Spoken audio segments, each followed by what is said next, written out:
Sir என்னன்னா கோவை மாவட்டத்தில் குறிப்பாக வந்து பார்த்தீங்கன்னா சூலூரை மட்டுமே மையமாக வச்சு மதுபான கடைகளை வந்து திறக்கிறாங்க. இது வந்து பார்த்தீங்கன்னா பள்ளி கல்லூரிகள் மற்றும் கோவில் தலங்கள் பொதுவான தலங்கள் இருக்கக்கூடிய இடங்கள்லேயே வந்து அரசு விதிமுறைகளை கொஞ்சம் கூட கடைபிடிக்காமல் சட்டவிரோதமாக அந்த இடத்துல மதுபான கடைகளை வந்து துவக்கி சூலூர் பகுதிக்கு குறிப்பாக வந்து பார்த்திங்கன்னா சூலூர் பகுதினாலே மிகப்பெரிய பாருங்க இருக்கக்கூடிய இடம் தான். அதாவது வந்து FL 11 ஓப்பன் பண்ணிக்கிறாங்க.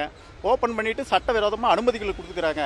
இதில் வந்து பார்த்திங்கன்னா பெண்கள்லேருந்து நடந்து போகிறது கூட ரொம்ப மோசமான நிலைமையில் இருக்குது. என்ன காரணம் அப்படின்னு கேட்டிங்கன்னா பள்ளி கல்லூரியிலேருந்து டியூஷன் படிச்சுட்டு வர்ற குழந்தைகளை கூப்பிட்டு போகணும் அப்படின்னா கூட இந்த பார் வழியாக தான் போய் ஆக வேண்டியது. அதாவது வந்து FL 2 அப்படிங்கிறது இந்த மாவட்ட ஆட்சியர் கட்டுப்பாட்டில் இருக்கக்கூடிய DCX லீவ் அப்படிங்கிறது வருது.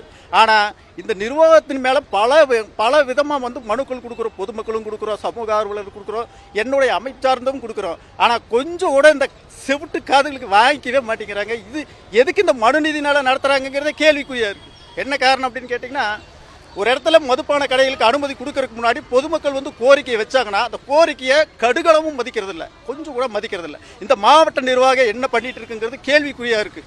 எங்கே பார்த்தாலும் மதுபான கடைகள், இதை மட்டும் திறக்கிறது குறிப்பாக இருக்குது.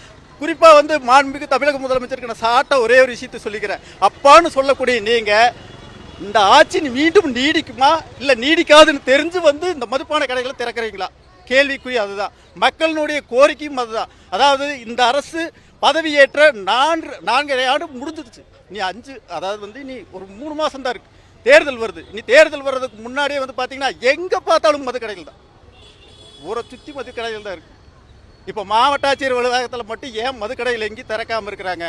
ஆனால் சூலூர் பகுதியை மட்டும் குறிப்பாக மையமாக வச்சு ஏன் இந்த வேலையை பண்ணுறாங்க? நாங்கள் எல்லாம் பிச்சை எடுக்கிறதா இல்லை முக்காடு போட்டு போகிறதுன்னு எங்களுக்கே தெரியல. எங்கே போனாலும் மது கடையில் இருக்குது. 12 மணிக்கு கவர்மெண்ட் திறக்குது, 11 மணிக்கு இவங்க திறந்துடுறாங்க. இதெல்லாம் இப்படி இருந்துச்சுன்னா இந்த மாவட்ட நிர்வாகம் என்ன வேலை செய்யுதுங்கிறது கேள்விக்குறியாக இருக்குது. இத்தனை மனுக்களை கொடுக்குறோம், காது கொடுத்து கூட வாங்கிக்க மாட்டேங்குது.